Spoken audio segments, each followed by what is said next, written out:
Hello champions and a very very very good morning to all of you. जितने भी नए students हैं इस चैनल को सब्सक्राइब ज़रूर कर लेंगे। ये सेशन आप सभी के लिए बहुत इंपॉर्टेंट है अगर आप किसी भी एग्जाम की तैयारी कर रहे हैं जिसमें इंग्लिश आती है, बैंक, एसएससी, यूपीएससी, क्लैट, किसी भी एग्जामिनेशन की। सो स्टार्ट करें आज का सेशन। एक्साइटेड सभी लोग? येस और नो? चलिए ग्रेट। सो आज का सेशन किसी भी एग्जामिनेशन की। सो स्टार्ट करें आज का सेशन। एक्साइटेड सभी लोग? तो स्टार्ट करते हैं आज का session. Let's start with vocabulary. Vocabulary से स्टार्ट करेंगे। सबसे पहला शब्द है पोजिट करना। पोजिट करने का मतलब क्या होता है? मतलब आप किसी चीज़ को किसी के सामने रख रहे हो। मीन्स आप इस बात को सजेस्ट कर रहे हो कि आप इस चीज़ को इस्तेमाल कर लो एक आर्ग्यूमेंट की तरह, इस चीज़ को डिस्कशन में ले लो। आप पॉस्टुलेट कर रहे हो, हाइपोथेसाइज कर रहे हो। इसका मतलब क्या है? किसी चीज़ को किसी के सामने रख रहे हो, सजेस्ट कर रहे हो या उस बात को मान रहे हो।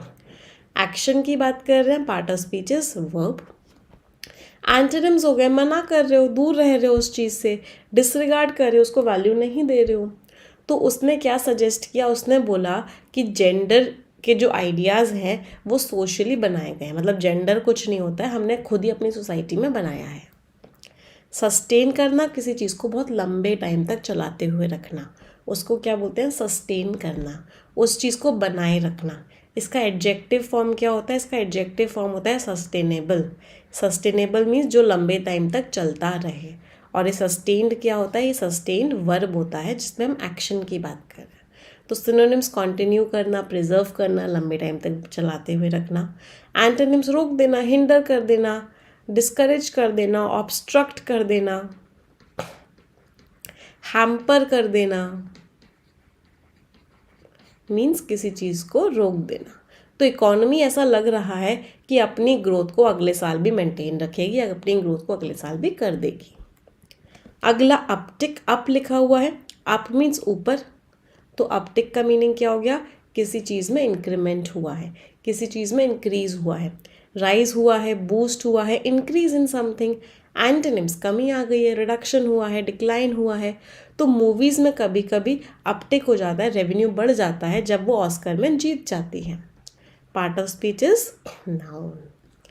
बायोड, अब ये बहुत इंपॉर्टेंट वर्ड है। एक फोर्स होती है, आप लोगों ने पढ़ा हो, जिसकी वजह से चीज़ें डूबती नहीं है। जैसे पानी में अगर मैं वुड बोलूँ, वुड का वेट ये है, तो एक बायंसी फोर्स होती है पानी में जो इसको रोकती है डूबने से।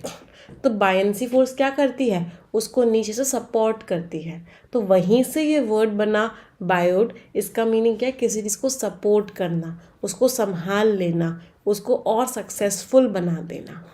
एक्शन की बात कर रहे हैं तो part of speech is what? Part of speech is verb. Bolster करने पर डबल स्टार मार्क करो, बहुत इंपॉर्टेंट वर्ड है। बोल्स्टर करना, एनकरेज करना। अंडरमाइन करना मीन्स उसकी वैल्यू कम कर देना, ये भी इंपॉर्टेंट वर्ड है, इसके ऊपर भी डबल स्टार मार्क कर लो। तो एंटोनिम्स क्या हो गए? अंडरमाइन कर दिया आपने, कमज़ोर बना दिया। तो उनकी जीत हुई पिछले दिन, उससे उनको अच्छा फील हुआ, इनकरेज हुए। अब टीम को उस बात से इनकरेज होकर लगता है कि वो आगे भी जीत ही जाएंगे। रिसीड करना, ये मैंने आपको बहुत बार बताया है। हुआ क्या? आप लोगों ने गवर्नमेंट एग्ज़ाम की तैयारी करना स्टार्ट किया, लेकिन आप लोग एक बात भूल गए कि तैयारी करना एक जर्नी है, उसको एंजॉय करना है। लेकिन आपने अपनी इस जर्नी को क्या किया? एंजॉय नहीं किया। तो जब आप स्टार्टिंग में थे तो आपके खूब सारे बाल थे, लेकिन इस जर्नी में 6 महीने बाद क्या हुआ? आपके ये जो बाल थे ये पीछे से शुरू हुए। इसका मतलब क्या है? आपकी जो हेयर लाइन है वो पीछे चली गई। आप डॉक्टर के पास गए कि मेरी हेयर लाइन क्या कर रही है? रिसीड कर रही है या रिसीडिंग हेयर लाइन हो गई है। तो डॉक्टर ने क्या बोला? सिर्फ एक ही सोल्यूशन है कि ज़िंदगी में स्ट्रेस लेना बंद करो। तो रिसीडिंग मीन्स कम होना, कमज़ोर होना, पीछे की तरफ जाना, रिड्यूस होना, डिक्रीज़ होना, उसको क्या बोलते हैं? रिसीड करना। मीन्स कोई चीज़ कम होती जा रही है, पीछे की तरफ जाती जा रही है, रिड्यूस होती जा रही है। इसको हम वर्ब की तरह भी इस्तेमाल कर सकते हैं और इसको हम एडजेक्टिव की तरह भी इस्तेमाल कर सकते हैं। हाँ, ये थोड़ा सा स्माइल नहीं कर रहे हो आप, गुस्सा हो गए, परेशान हो गए हो। क्यों? क्योंकि रिसीडिंग हेयर लाइन थी। एंटोनिम्स भी बढ़ना, ग्रो करना। पेन जो है धीरे धीरे कम हो रहा था, रिसीडिंग मीन्स रिड्यूस होना। अगला वर्ड है सर्च। सर्च का मीनिंग क्या होता है? इंक्रीज करना। डॉक्टर ने आपको क्या बोला? रिसीडिंग हेयर लाइन का एक रीज़न है और वो रीज़न है कि आपके स्ट्रेस लेवल सर्ज कर गए हैं। सर्ज कर गए हैं मतलब बहुत ज़्यादा हो गए हैं, इंक्रीज़ हो गए हैं, स्काई रॉकेट हो गए हैं, जंप कर गए हैं, बढ़ गए हैं। एक्शन की बात कर रहे हैं, वर्ब। तो आपने डॉक्टर को बोला कोई बात नहीं सर, मैं अब कोशिश करूँगा कि मेरे स्ट्रेस लेवल अब डिक्रीज़ हो जाएं या डिमिनिश हो जाएं, कम हो जाएं या ख़त्म हो जाएं। अगला वर्ड है ऑगरी। ऑगरी क्या, डॉक्टर ने आपको फिर क्या बोला? डॉक्टर ने बोला कि ये जो आपकी रिसीडिंग हेयर लाइन है ये एक ऑगरी है फ्यूचर बैल्डनेस का, कि अगर आपने इसके ऊपर काम नहीं किया तो फ्यूचर में आप क्या हो जाओगे। ये एक ऑगरी है। ऑगरी का मीनिंग क्या होता है? ये एक सिग्नल है, ये एक साइन है, ये एक प्रेडिक्शन है। किस चीज़ का प्रेडिक्शन है? बैल्डनेस का। बैल्डनेस मीन्स आगे गंजा हो जाना। तो ऑगरी मीन्स किसी चीज़ का सिग्नल होना, हेराल्ड होना, हार्बिंजर होना, सिग्नल होना कि फ्यूचर में क्या क्या हो सकता है। एग्जाम्पल, ये जो सेल्स फिगर है एक अच्छा सिग्नल है एक दूसरे प्रॉफिटेबल ईयर का। पार्ट ऑफ स्पीच क्या हो गया? राइट। ये जो शब्द है ये क्या है? ये शब्द नाउन है। आगे बढ़ते हैं। तो आपने डॉक्टर को पूछा कि मुझे कुछ बफर बता दो, मुझे कुछ बफर दे दो जिससे कि मैं अपने आप को इस खतरे से बचा सकूं। तो बफर का मीनिंग क्या होता है? कोई चीज़ जो आपको खतरे से बचाए उसको हम बोलते हैं buffer. Part of speech is what? Noun. Shield करे, कुशन करे, आपको हेल्प करे। एंटोनिम्स क्या हो गए? नुकसानदायक हो, खतरा हो, पेरिल हो, डेंजर हो। तो ये सारे के सारे क्या है? एंटोनिम्स हैं। तो फैमिली का सपोर्ट और फ्रेंड्स का सपोर्ट किस तरीके से एक्ट करता है? बफर की तरीके से एक्ट करता है स्ट्रेस के अगेंस्ट। तो डॉक्टर ने आपको यही बोला कि फैमिली और फ्रेंड्स का सपोर्ट लो, ये आपको स्ट्रेस के अगेंस्ट बफर की तरह एक्ट करेगा। फिर आपने बोला कि हाँ अब मैं फुल विगर के साथ खुश रहने की कोशिश करूँगा, मेहनत करूँगा, फिज़िकल वर्कआउट करूँगा, मेडिटेशन करूँगा और इस प्रॉब्लम से बाहर आऊँगा। तो विगर का मीनिंग क्या होता है? फुल एनर्जी के साथ, फुल स्ट्रेंथ के साथ, फुल एंथुजियाज़म के साथ, पूरे के पूरे जोश के साथ। पार्ट ऑफ स्पीच क्या है? ये जो शब्द है ये हमारा नाउन है। इसका मीनिंग क्या होता है? Vitality, zeal, energy, enthusiasm. Antonyms क्या हो गए? लिथार्जी। लिथार्जी का मीनिंग क्या होता है? बहुत आलस्य होना। इंडोलेंस। इंडोलेंस मीन्स वो इंसान जो बहुत, जिसके अंदर एनर्जी ना हो, जिसका ना तन डोले ना मन डोले, मतलब ऐसा इंसान जो बिल्कुल भी एनर्जेटिक ना हो, उस इंसान को क्या बोलते हैं? इसके एडजेक्टिव फॉर्म्स होते हैं लिथार्जिक और indolent. Means very sluggish, very lazy. और ये वर्ड्स क्या हैं? ये सारे के सारे वर्ड्स एडजेक्टिव हैं, राइट। काउच पोटैटो कह सकते हैं ऐसे इंसान को जो सिर्फ टीवी के सामने पड़ा पड़ा चिप्स खाता रहे और टीवी देखता रहे, जिसका हिलने का मन ही ना करे। आगे बढ़ते हैं। तो आपने एक बहुत ही रोबस्ट स्ट्रैटेजी अपनाई अपने स्ट्रेस को कम करने के लिए। तो रोबस्ट का मीनिंग क्या होता है? इसके ऊपर डबल स्टार भी मार्क करना, वेरी इंपॉर्टेंट वर्ड। मीन्स आपने एक बहुत ही स्ट्रॉन्ग स्ट्रैटेजी अपनाई। तो robust means something which is very strong, जो एक तरीके से फेल ही ना हो।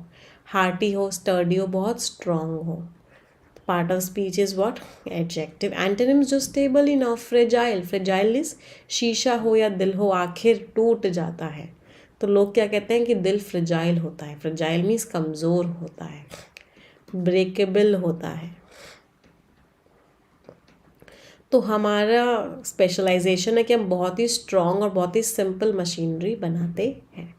तो रोबस्ट इज़ व्हाट? स्ट्रॉन्ग। बलवक। बलवक क्या होता है? कोई चीज़ जो आपको प्रोटेक्ट करे डेंजरस सिचुएशन से, उसको क्या बोलते हैं? बलवक। तो something that protects you from dangerous और अनप्लेजेंट सिचुएशन, दैट इज़ बलवक। जो प्रोटेक्शन दे, जो सेफ गार्ड हो। एंटोनिम्स क्या हो गए? नुकसान पहुंचाए। तो मेरी सेविंग्स ने मुझे प्रोटेक्शन दिया अनएम्प्लॉयमेंट के खिलाफ, जो मैंने सेव करके रखा हुआ था। Part of speech is what? Right. Part of speech is now. कुछ फ्रेजेस पे आते हैं। बोर्ड्स वेल, सिग्नल अच्छा होना। तो आपके मॉक टेस्ट में मार्क्स अच्छे आ रहे हैं तो ये एक सिग्नल अच्छा है कि आपको जॉब बहुत जल्दी ही मिल जाएगी। बोर्ड्स वेल, सिग्नल अच्छा होना। बोर्ड्स इल, इसका मीनिंग होता है सिग्नल खराब होना। फर्म फुटिंग, किसी चीज़ की फर्म फुटिंग हो मतलब वो बहुत अच्छे से स्टैब्लिश्ड हो, वो बहुत सपोर्टेड हो, उसमें कहीं भी कोई भी डाउट ना हो, that is what firm footing.